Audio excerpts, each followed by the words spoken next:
Themba is stranded on a desert island for 20 years when a Navy ship finally spots him. The captain comes ashore and notices 3 hearts.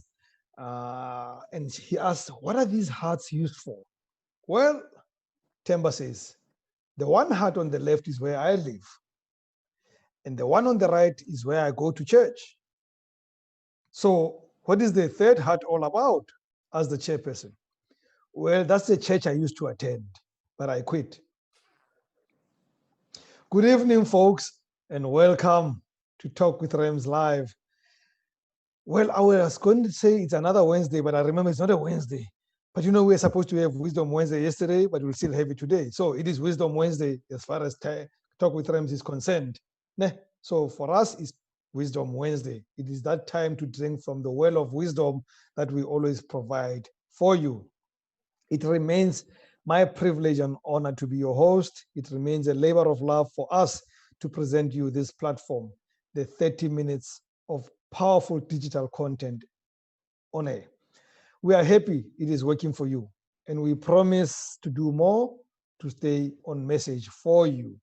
All we ask in return is for you to continue supporting us, to continue liking our Facebook page, following us on Instagram and Twitter, by the way, and subscribing to us on Instagram.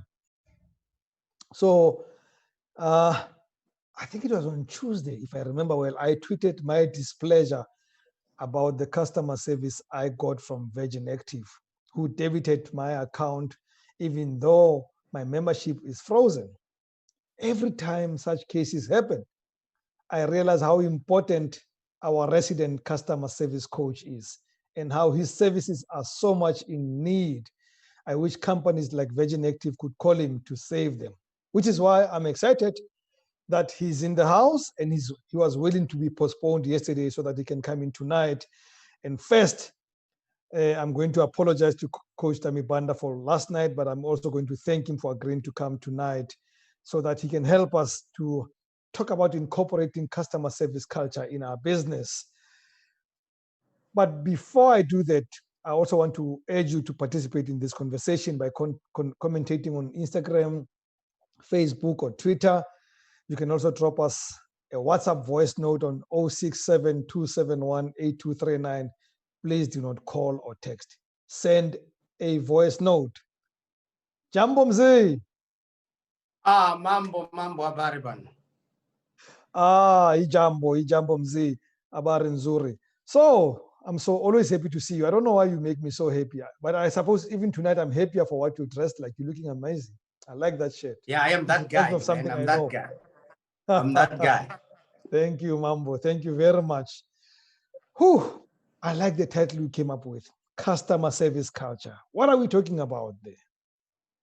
You know, you just highlighted a very important thing when it comes to customer service culture with your experience with Virgin Active, and I'm not ashamed to mention them. This is not free airtime. This is a moment of them to clean up their act. Well, customer service culture, Mambo, is a training or a method of behavior post-training that focuses on the customer, whether it comes from the CEO at the top or right through to the security officer at the gate. It is anchored by the vision of the business. So in this case, you might not be having a problem with the personal trainer that assists you at Virgin Active or the person that greets you at reception, but the back-end staff that makes sure that that debit order runs through is the person who also needed to know the customer service and knows that REMS is very important into our business. So customer service culture is a pattern of behavior that runs from the top to the bottom of the business, but focusing or geared to energize the relationship with the customer. Wow. Okay, so let's then get to the heart of it. Let's get to understand the steps that inform this customer service culture. Yes. Yeah. Well, the first one, I mean, it's a very simple one, but as I always highlight in this beautiful show with your great audience, that customer service is a way of life. You've got to create a customer service vision statement. Something has to anchor what is customer service in your business. If you are saying we have good customer service, which is what most businesses or companies or entrepreneurs would even say, The weakness of it is if you say, so what anchors it? What are the words that energize it, that form it? What is it that I, as a customer, will judge you against if you don't do it? For instance, I'm wearing a t-shirt today that says, be that guy. I am challenged to be that guy according to the values of the organization of the t-shirt I'm wearing. So there are values that I'm espousing by wearing the slogan. So it's important that you have a vision that anchors the customer service. If you say in your business, every customer leaves satisfied, then satisfaction is the key mantra of the business. If you say every customer leaves with a bargain, then bargain is the key mantra of the business. So I can always negotiate the price. If it's about satisfaction, I must walk out there smiling and say, see you tomorrow if the buck is still in my pocket. Okay. So it's living the promise, really. You know what? Be true to the promise or the vow you've made. Okay. So in this customer service thing, does it also impact how I employ people?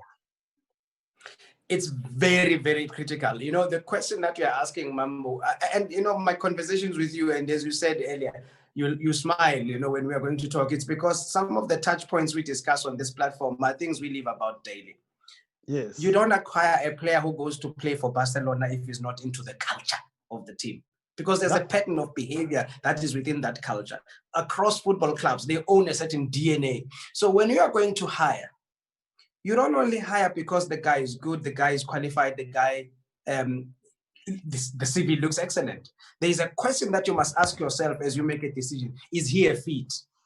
And when you are saying he's a fit, you are talking about the mantra, the vision, the mission statement of the business. And in this case, if you are going to employ a person and you say, I'm looking for a CEO, you tick all the boxes that can make him have the business turn around and grow into whatever billions of dollars for that matter. But the truth of the matter is, does he live true to the promise that makes that money to come in? Is he true to the mantra of customer service that we have? So can he live up to the promise? So when we hire people, we must hire them looking at all pillars that form the business, and one of them, and critically so, is the customer service pillar. You know, I'm glad you used the football analogy, and specifically Barcelona, because I mean, yes. I can tell you as a Barcelona fan that the reason they had a bad season is, in this case, in the past season, they actually had a coach that did not fit the vision of the club. And these guys have always had a same system. Firstly, you must have been part of the club, either in the coaching system or as a former player. So he doesn't come from that culture, and therefore it affects what comes out on the other side. So I like that metaphor, because, you know, people must understand these things are built over a very, very long time. So, true. Mambo, let's talk about normal business. Let's talk about Virgin Active. Let's talk about, you know, Pick and Pay or whoever else. There are so many people in that value chain. You know, there's security guard at the door. Yeah. There's a cashier. Yeah. There's a packer. There's all sorts of people, the cleaner. Do I have to train all those people to be part of this vision?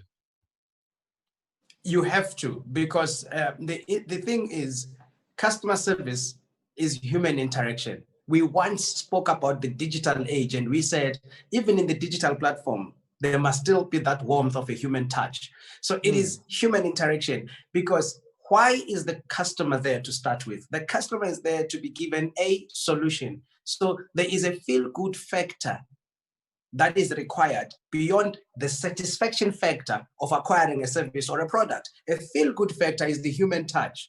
And that human touch can be electronic. That human touch can be in a digital platform, but it is there.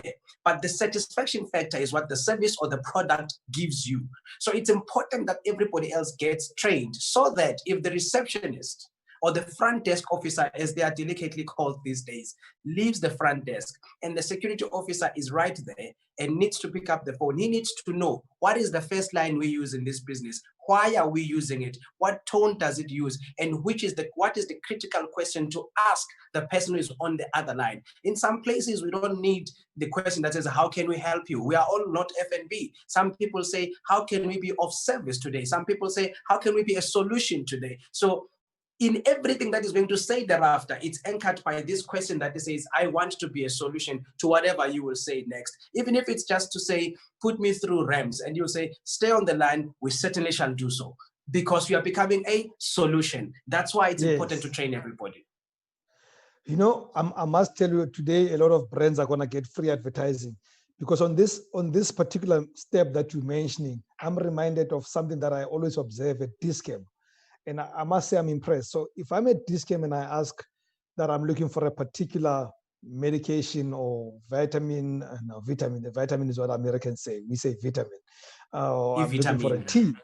So whoever I ask, they actually take me to the aisle. They don't say to me aisle 4. Interestingly, there's a supermarket I go to buy my food. Somebody said aisle 7. But at Discam, the person I ask on the floor normally walks me to the product that I'm looking for. And I find that very amazing. It's very important to say people who literally do customer service well. I personally have experienced that at Discam as well. The reason why it's important to walk the customer, it's not to satisfy. And I want you to think about it from now onwards. They are actually not walking you to the desired destination only, but they take you through aisles that are related to the products that you are looking for, slowly making you feel there's an extra purchase to make. So if you are looking for tea, they will take you in a process where there's other things that are related to tea. Honey would be one of them. So they will take you through that process, just in case after you've picked up your tea, you then want to say, I saw honey in that aisle. If you're looking for a vitamin, that's what they do. When they're looking for, if you're looking for vitamins, they will take you through a journey of many other products that are about personal health. And then they drop you into the vitamins so that there are other things that are complementary. It's a mapped out training that you do systematically in order to achieve an objective far beyond the customer desired outcome. Now I get it. Now I like them even more. They must just improve their game on what mannequins they use when they want to advertise for Black people. But that's another matter for another day. That's a story. Yeah. So when I wear my other cap and I do a lot of work in communication, and sometimes I do training for corporates on communication. So I normally say to the boss man or the boss woman, whether they call them CEO or they call them group chief executive or MD, I say to them, it does not matter what is written on your contract. You are the chief spokesperson of this organization. Especially when there is a crisis, we don't send the spokesperson, we don't send the communication officer. You are the number one spokesperson. Does it work the same in customer service that the owner, that the leader is the chief role model, the chief leader in the vision of the organization? I actually call them chief exemplary officers. They are the people. They are the people who should be at the doorstep of the complaint. They are the people that, on random cases, you should be having the manager, the store manager of Discam, right at the end of the till point, saying to you, "Thank you, sir. Was our service good enough to you today?" It's important because you see, the human touch, Mambo, and this is what you're talking about when you're saying in the field of communications, you want the person to be the spokesperson of the business. It doesn't matter what the contract is saying. You are literally saying to them, if it's a crisis, say we are taking it seriously and I am leading the solution into this crisis and we are facing the challenge head on. That's what we are saying, because everybody else will come through, they'll say he's a spin doctor. So it's important also, even in customer service, to have that exemplary officer who is in charge, who is at the top, who lives the mantra, who exudes the mantra and gives the energy right through the team to make sure that all of them are looking up to her. Interesting enough, a successful chief exemplary officer multiplies himself with other agents that he works with. So if you think you're the CEO at the top, you will not do well without the lower guy, because he's the one who makes sure that the buck comes in. So that mantra must be lived by you greater in order for it to trickle down to the bottom part. And that's how it works. The rule is, don't tell me what to do, show me how to do it. Thank you, sir. You've completed my sentence. I think Freddie, we don't need this guy anymore. I can be the customer service coach next time. No, I won't even get it. No. You are staying right here. I will never be able to do it without you. I can only, I'm a soundbite person. I'm a typical broadcaster. I can hear something and bring a soundbite behind it. But the actual lessons will only come from you. So let me tell you a story, Mambo. So I work for some organization. Okay, let me call it a radio station, and I've worked in radio for 23 years. So people must not think about the previous one. I'm not mentioning this radio station that I worked for. And oftentimes you would have feedback from the program or the station manager. And sometimes it would Yes. be feedback because a listener complained about something that you said on air, or the fact that you did not take their call, or the fact that you cut them off too quickly and stuff like that. And then I said to the station or the program manager at the time, you know what I don't like about your feedback is that you never call me when somebody says what a great show that Rams did, when somebody praises me on social media or something like that. You only give me feedback when it's negative feedback. How important is feedback, and especially continual feedback? Feedback is very important right across the business platform, Mambo. That's why I always say that customer service is a way of life. Feedback is important, but I want to zone into the highlight or example that you've just given. I over time in doing customer service and also looking at my own life, I've always recognized that when feedback is positive, it kind of makes you have an attitude on your own to say, I want to even do better. Yes. Than when you are criticized. You keep on thinking, what else must I do to reach the standard? So that sentence is coming from a negative perspective, but a positive one is the one that says, if they recognize that I am good, how can I be better? So feedback is crucial, yes. And let's also reward people when they are doing the great job, because it's out of the reward that even the best job is found out of them or extracted out of them. Because as you will know, again, as a person who follows football, a comfortable soccer player who believes in his own ability will always show you stars. Write about him, criticize him 3-4 times, he starts to doubt his own ability, and yet it's the same talent that we have acquired. You know, I'm starting to think maybe people in leadership in businesses, and I'm talking to you guys who are following us because you run your own businesses, maybe the mistake that we all commit is that we treat our employees the same way as we treat our children. We want to be tough on them because we don't want to spoil them. And then we actually do not realize, as you say, that actually it is the positive feedback that makes them greater.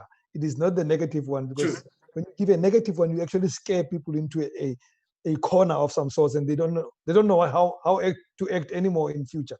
They worry more about how you're going to scream than how you're going to give them medals. Is that how it It's works? so Yeah, it's so true. I couldn't have put it better. I'm getting worried about my own slot in this place, but I couldn't have put it better, because to be honest with you, feedback, as we said, is critical. But the interesting thing is when it is really, really positive, Mambo, there is something in you that gives you an extra step. And the business people and entrepreneurs that we are talking to who are following this show must always remember this. We once spoke about what we defined as internal customer service. Your employees, as you called them, are your business partners. They are your stakeholders. Your customer is an investor into this business. You are partners, because as the business grows, so does the remuneration grow. As the business drops, the remuneration also drops, or the employees drop. So that means there is something wrong with the investor, who is the customer. So if we look at the customer as an investor, and we look at our team from leadership to founding people and the employees as stakeholders or partners, then success is inevitable. You know, somebody once said to me that the greatest thing you can ever do for people who work for you as part of making them great is to always allow them to use their brains. Don't always expect people to do things the way you want to. Don't always dictate and have, on the board, this is how you do things. Is it important to give people freedom to do the right thing the way they see it?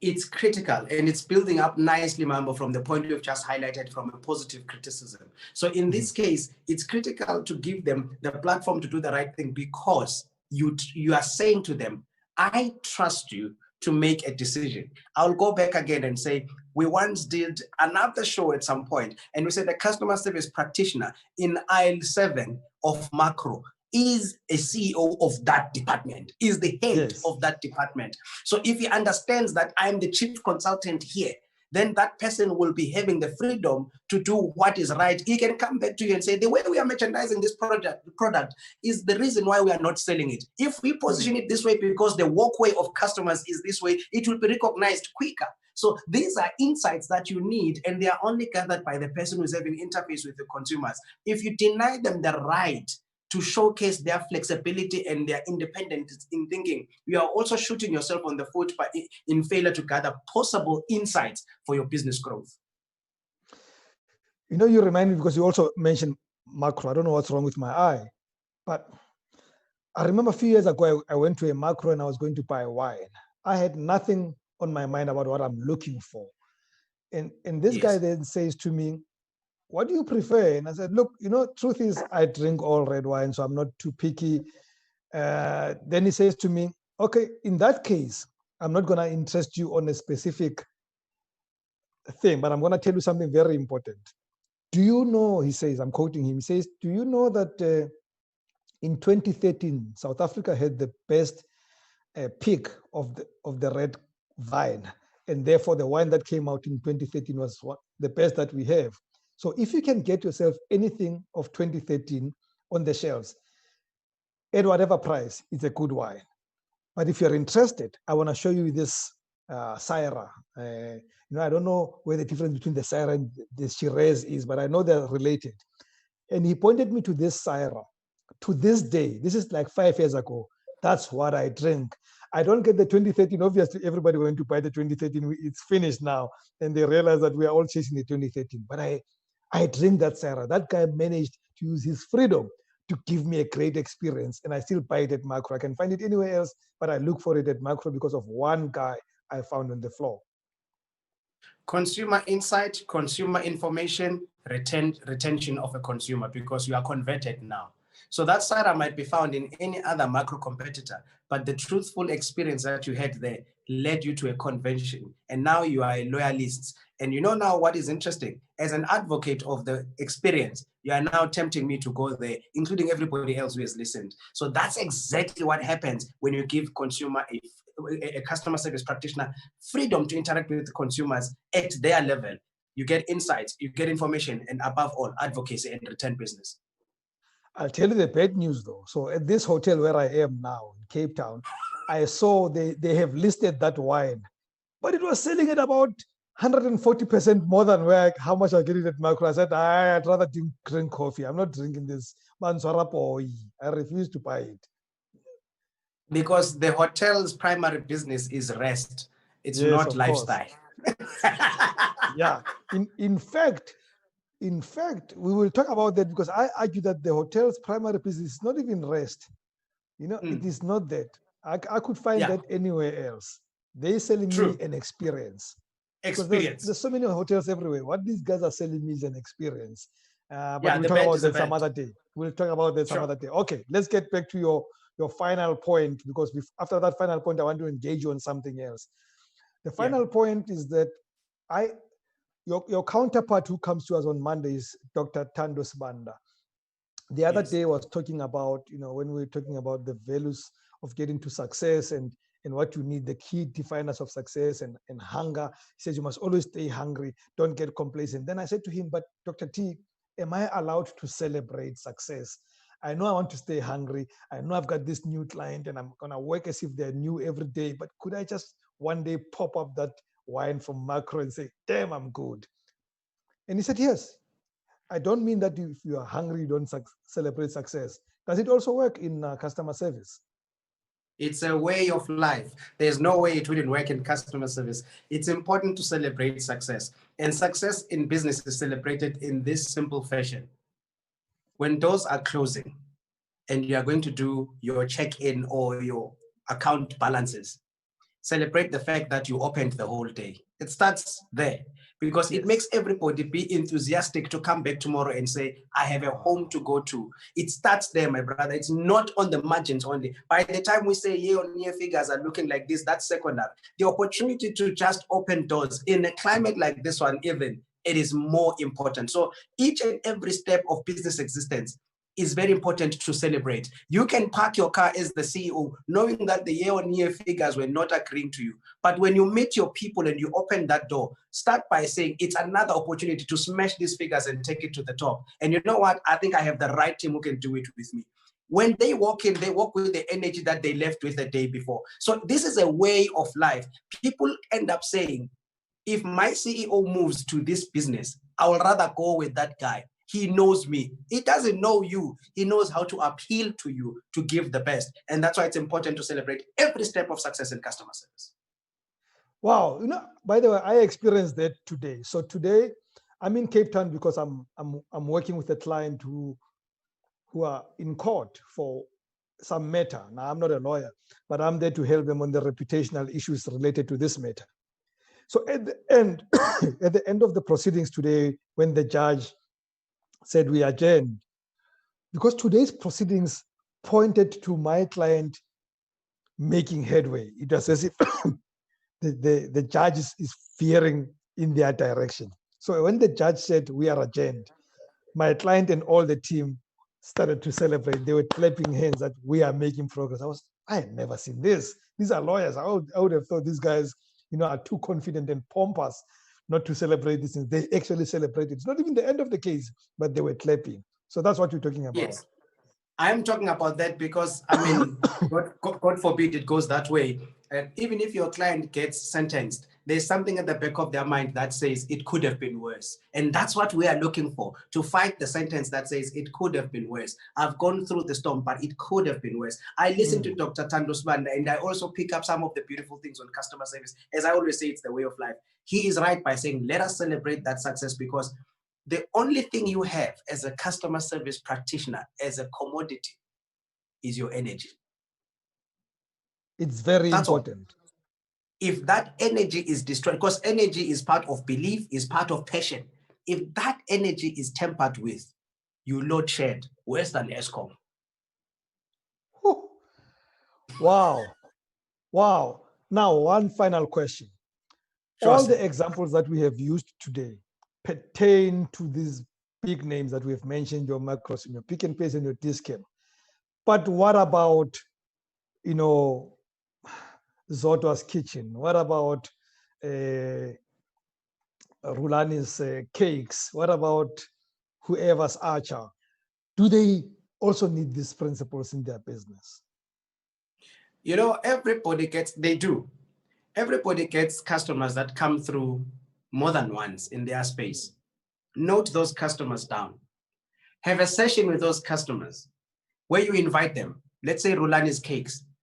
You bake 2 cakes. You slice them, you invite them to say, I just want you to experience a different recipe. It's the same cakes that you've been doing all along. But all you are looking for is a moment to sit down with them and you say, but guys, critically, what can we improve? I understand about the taste profile of what we've done today, but what can we improve to become a better service provider to you? What can we do to be the best baking or the best bakery in the community? That's what we are looking for, because you don't have a lot of people to give you insights. So the best place to give insight is actually going direct to the customer himself. So invite them over, have a research session, and you interact with them and you find insights. You have been part of those people in my life. How many times have we sat on the table and gone through whiskey? Everything you say to me, I note it down and it's part of feedback. I don't necessarily have to tell you, but I'm looking at things that we can improve. And every time you come back to me and you say, Mambo, this is great, I sometimes chuckle and say, but it's your feedback. But that's exactly how it works. So the guy at the corner there, if you sell your magwinya at the street, there is a guy who buys more than once. Sometimes giving him an extra tool for information on saying, but do we balance our sugar very well? What can we improve on this thing? Because he may be buying here because there's no other place, not because he prefers. So if you're giving him an opportunity to speak about it, he then designs the recipe according to his needs. Wow. Wow. What a way to end this one. I love it. I now even understand why people relocate to a new town, but they still go back to the church where they've always been, because they feel they belong to that one. Wow. Wow. So priests are also customer service agents here. I can understand it now. I can understand it. Mambo, thank you so much, my brother. No, you're welcome. You're welcome. It has been so you have left me so energized. Now I understand better how things matter in this business. And I hope the lessons that you've shared, our followers will also implement them in their own businesses. Karibu sana. Kwaheri. Wonderful always having you, and have a great evening. Thank you, sir. You too. So, folks, that's it. Again, I'll repeat, you're going to have to pay a lot of money to get this man to come and help you. And I want you, by the way, to pay him. But for as long as you have him here, please use this advice. But it's also important to find him. He's on Instagram, he's on Facebook, he's got his website. Find Coach Thami Banda. Build your business, build your customer service. It is the most important part of any business after sales, in my view, because if you're not going to treat your customers good, they're not coming back. You can send your salespeople and get people through the doors, but once they come through the doors and they're not happy, which is customer service, they're not coming back. So use this man. I'm only giving you a taste. Get the rest by working with him. It's very important for your business. So we're back on Monday. The weekend starts now. Look at Freddie smiling now. He's so excited about the weekend. So we're going away. We shall all have a good weekend going further. And then on Monday, we have Motivation Monday with Dr. Thando Sibanda. So Frederick, thank you, my brother. Good week as usual. Sorry we missed yesterday because of that president. You know, that guy who was announced. Did he announce the Kaizer Chiefs coach, by the way? Anyway, don't answer. From me, Rams Mabote, from the Western Cape of Good Hope. Good night and God bless.